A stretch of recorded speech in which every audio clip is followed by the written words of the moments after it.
Hello everyone, Assalamualaikum warahmatullahi wabarakatuh. My name is Adil Diga Abdillah. First of all, I would like to say sorry for the inconvenience because I'm on the way to delegating Faculty of Economics in the European Invention Exhibition Forum in the Romania.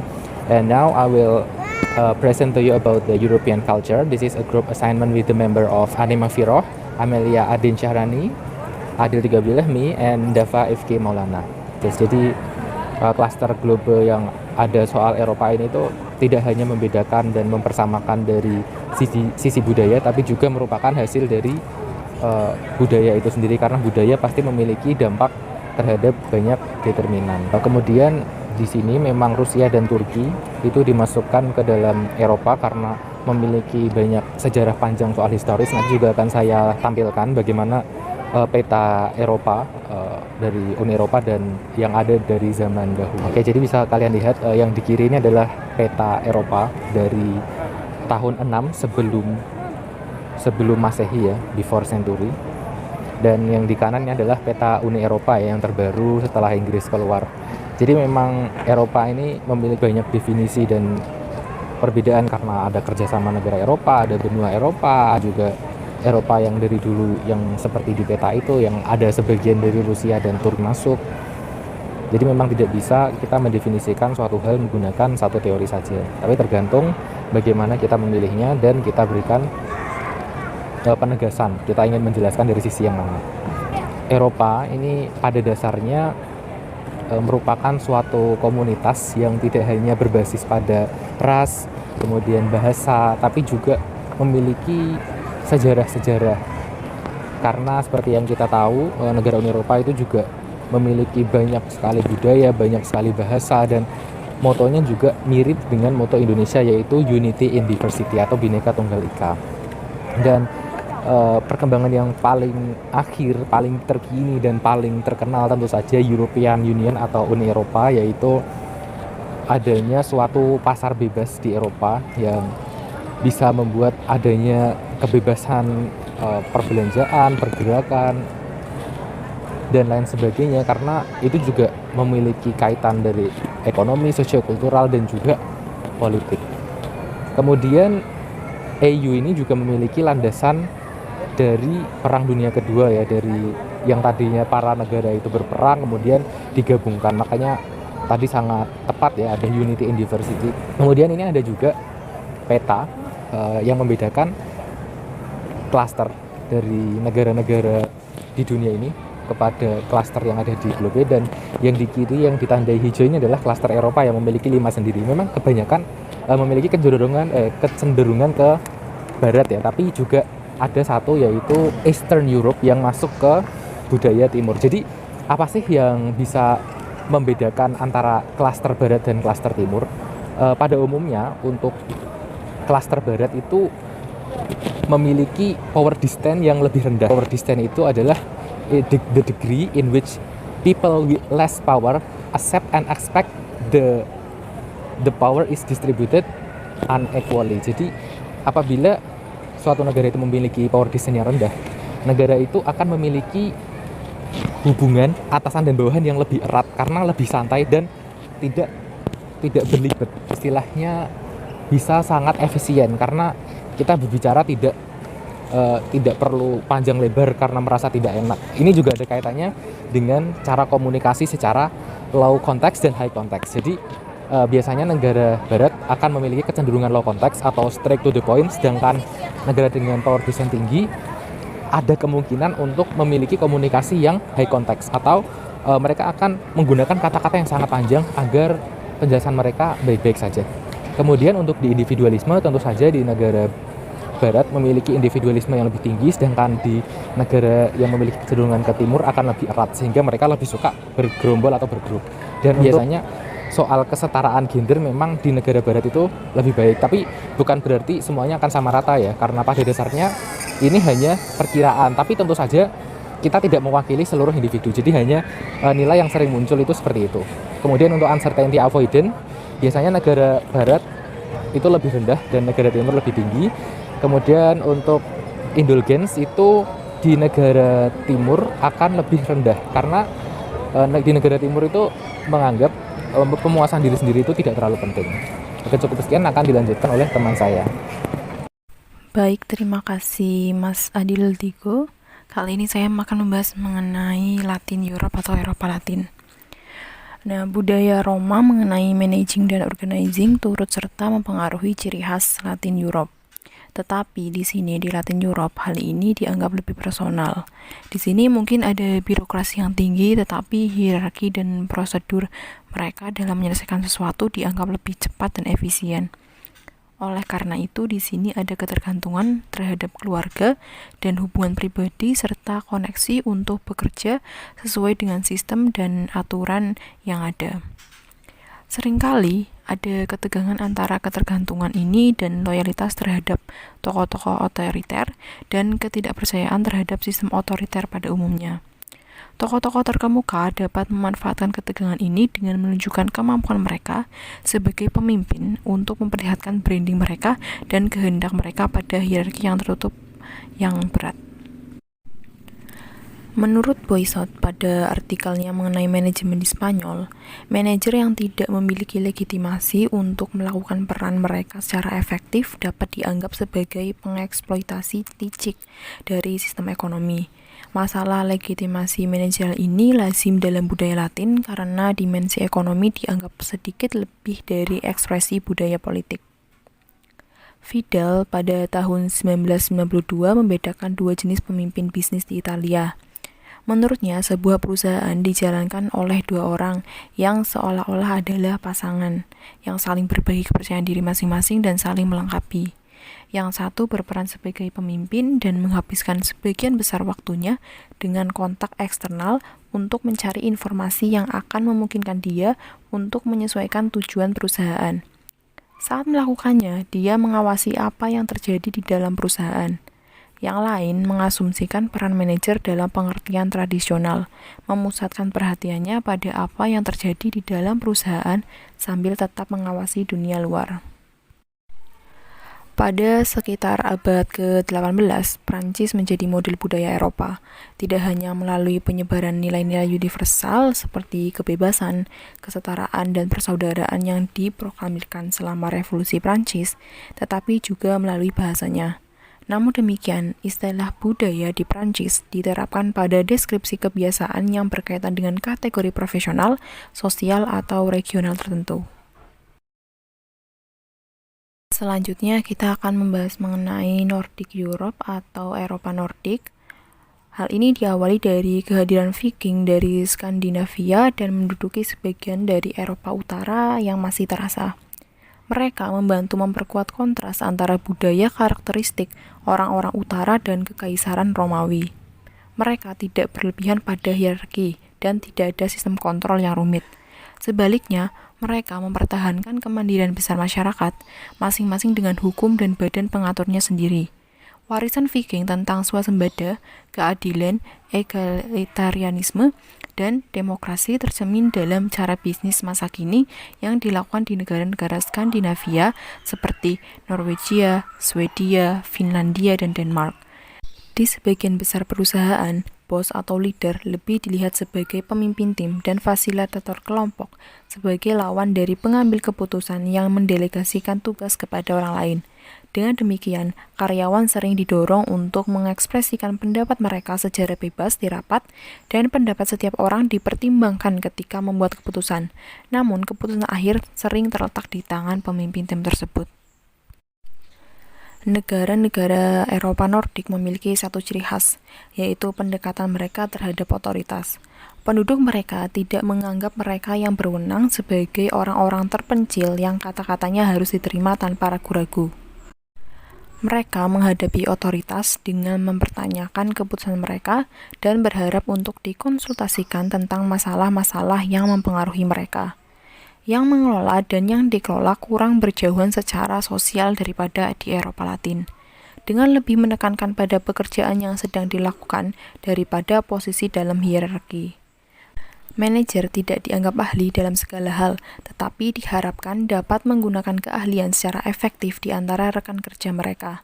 Karakterisasi ini tercermin dalam posisi negara-negara Eropa Nordik pada budaya dimensi yang berkaitan dengan jarak kekuasaan seperti yang dirancang oleh Clausewitz pada tahun 1993 dan Proyek Loebe.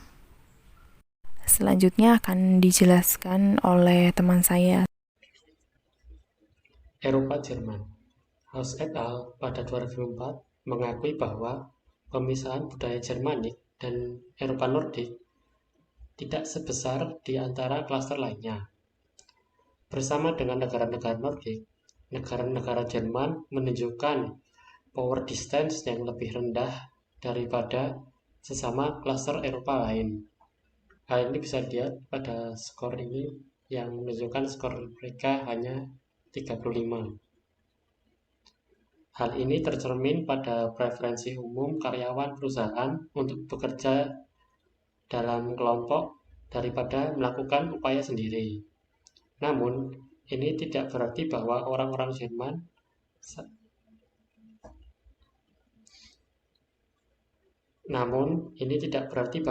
Jerman sama informalnya dengan orang Belanda dalam perilaku mereka terhadap satu sama lain. Di Jerman, kedudukan hierarki tidak mudah dipisahkan dari orang yang mendudukinya, seperti di Belanda. Formalitas yang saling menghormati cenderung berlaku di antara karyawan perusahaan yang beroperasi pada tingkat yang berbeda dan dalam bidang tanggung jawab yang berbeda. Perusahaan Jerman sangat bergantung pada ahli dan pengetahuan mereka untuk meminimalkan rasa tidak aman dan untuk alasan yang sama cenderung mengadopsi perspektif jangka panjang ketika membuat keputusan strategis. Hal ini dapat dilihat dari hasil skor tabel berikut. Jerman memiliki skor long-term orientation yang sangat tinggi. Anglo. Sejarah. Istilah Anglo adalah singkatan dari Anglo-Saxon yang digunakan untuk menggambarkan orang-orang dari Kepulauan Inggris serta mereka yang beremigrasi ke Amerika Utara dan Australasia. Suku Anglo-Saxon, Angles, Saxon, dan Jute yang bersama dengan suku-suku lain di Eropa Utara menetap dalam jumlah besar di Britania, provinsi yang didirikan Romawi di dataran rendah daratan Inggris dan kemudian ditinggalkan. Dengan konsolidasinya, akhirnya berbagai pemukiman dan kerajaan daerah ini dikenal sebagai Inggris. Inggris akhirnya menjadi bagian dominan dari entitas politik yang lebih besar yang sekarang dikenal sebagai Kerajaan Inggris Raya atau United Kingdom dan Irlandia Utara yang meliputi Wales, Skotlandia, dan Irlandia Utara. Penggunaan istilah Inggris atau British mencerminkan penyatuan masyarakat ini dan campuran unsur-unsur yang membentuk budaya mereka. Hofstede Cultural Dimension. Dengan menggunakan dimensi budaya Hofstede, Inggris dapat dicirikan memiliki jarak kekuasaan yang lebih kecil dan pengendaraan kepastian yang lebih rendah daripada tetangga mereka di Eropa. Hal ini bisa dilihat dari tabel ini.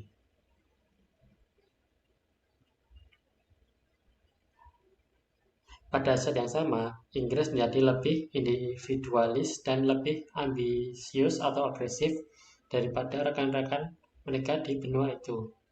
Hal ini bisa dilihat dari individualisme Inggris yang sangat tinggi.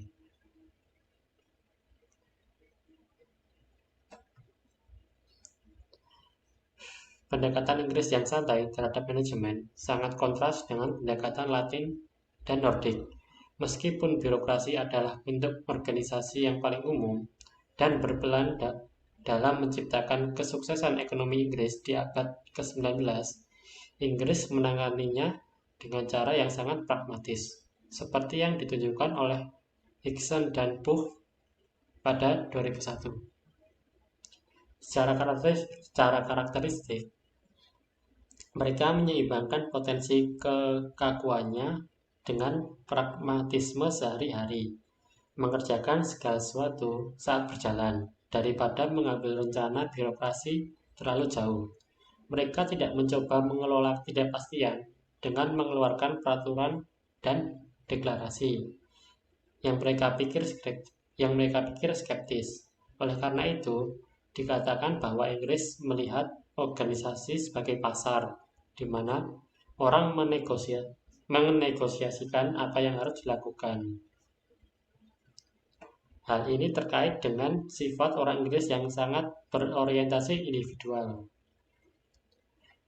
Pekerjaan adalah pekerjaan yang dianggap terpisah dari kehidupan pribadi seseorang. Tugas yang harus dilakukan secara impersonal. Hal ini terlihat dari cara pemilihan anggota. Meskipun proses seleksi mungkin tampak sama di negara-negara Eropa, penekanan dalam budaya Anglo-Saxon seperti dicatat oleh Hoechlin pada tahun 1995 adalah sejauh mana individu yang bersangkutan dapat berkontribusi pada tugas-tugas organisasi. Oleh karena itu, menurut dia, normal untuk mengukur kecerdasan dan keterampilan serta menggunakan assessment center. Dibandingkan dengan negara-negara Eropa lainnya, pada umumnya, Inggris enggan berinvestasi dalam pelatihan untuk jangka panjang. Sifat dari ekonomi pasar liberal yang dideregulasi, di mana tujuannya adalah memaksimalkan keuntungan dalam waktu yang relatif singkat, memerlukan lebih sedikit pertimbangan yang diberikan pada kebutuhan lapangan kerja dalam jangka panjang. Anglo-Saxonization atau Anglo-Saksonisasi fokus pada keuntungan jangka pendek dalam lingkungan deregulasi yang lazim di negara-negara Anglo-Saxon termasuk Amerika Serikat yang disesalkan oleh banyak negara di Eropa saat ini. Para pemimpin politik dari berbagai negara Uni Eropa sering menggunakan istilah Anglo-Saxon ketika mengacu pada peningkatan komitmen di antara anggota baru Uni Eropa untuk keuntungan dan pasar bebas dengan mengorbankan tanggung jawab sosial. Para pemimpin ini takut bahwa tatanan sosial negara mereka akan runtuh melalui meningkatnya dominasi kekuatan pasar. Kecemasan ini mencerminkan keinginan beberapa dari mereka agar Uni Eropa berkembang menjadi badan negara yang ketat dengan komitmen politik yang serius, daripada hanya menjadi kawasan perdagangan bebas yang canggih dengan kerangka hukum dan keuangan yang tidak ambigu.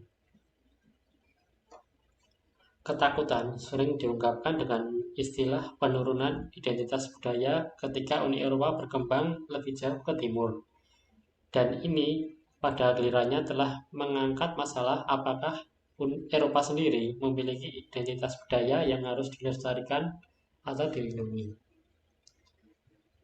Kesepakatan apapun yang dapat dicapai di tingkat ekonomi atau sosial dengan negara-negara yang bercita-cita menjadi anggota Uni Eropa, kerjasama dalam bentuk apapun jelas hanya dapat berhasil jika ada kemauan untuk melakukannya di tingkat budaya.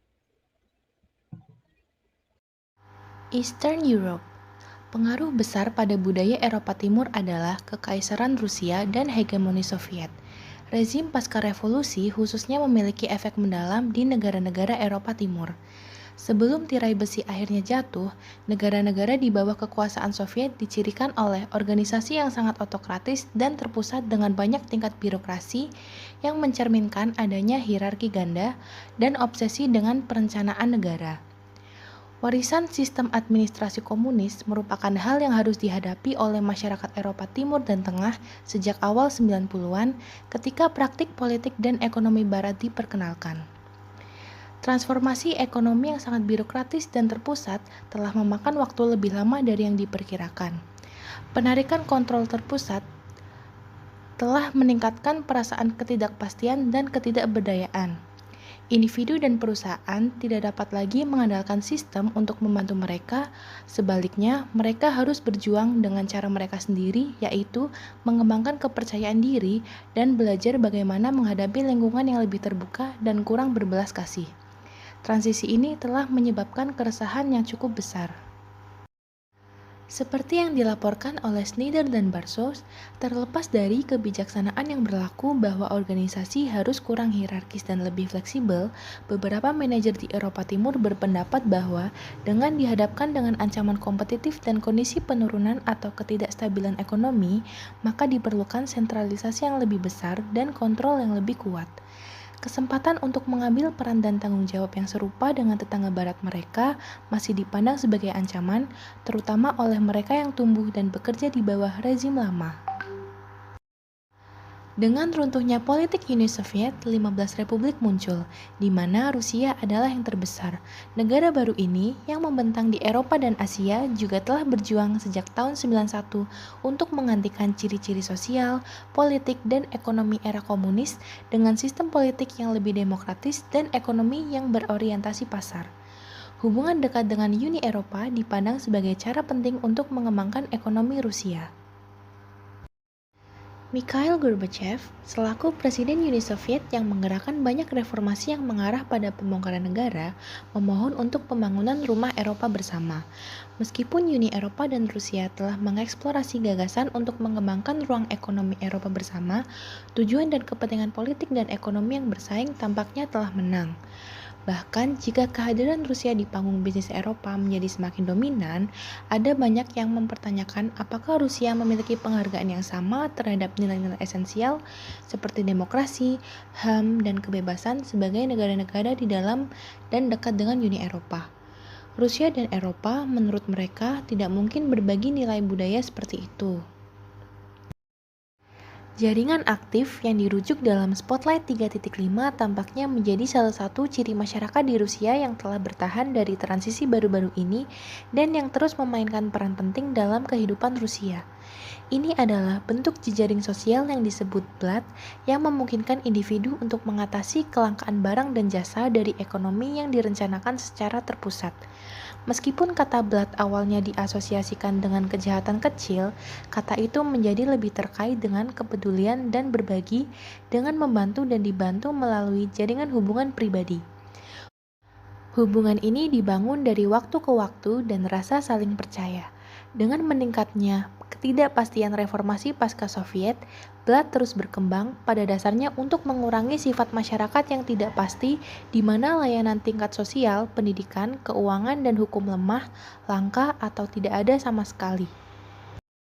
Michailova dan Worm berpendapat bahwa BLAD menjadi semakin terwujud, didominasi oleh pragmatisme dan diatur oleh pasar. Transformasi sifatnya dari yang didasarkan pada pertimbangan moral dan etika menjadi ekspresi keuangan yang eksplisit merupakan fenomena tersendiri. BLAD menjadi kata negatif lagi dengan nada kriminal. Michailova dan Worm menyarankan pebisnis yang berniat melakukan bisnis di Rusia untuk berhati-hati terhadap BLAD. Jika bantuan timbal balik perlu dibuat, itu harus dilakukan dalam skala kecil dan antar individu. Mereka menunjukkan bahwa persepsi suap dan korupsi di sana berbeda. Orang lebih toleran terhadap praktik yang menyimpang, dan karyawan serta manajer menganggapnya sebagai elemen penting dalam menjalankan bisnis. Pertimbangan ini dapat membantu menjelaskan mengapa para peneliti global menempatkan Eropa Timur di belahan timur metakonfigurasi daripada memasukkan negara-negara yang ada di salah satu klaster Eropa. Jelas bahwa setelah Perang Dunia Kedua melibatkan Eropa yang terbagi menjadi dua, Eropa Timur menjadi tertutup, terlempar kembali pada dirinya sendiri dan bergantung pada komunisme Soviet.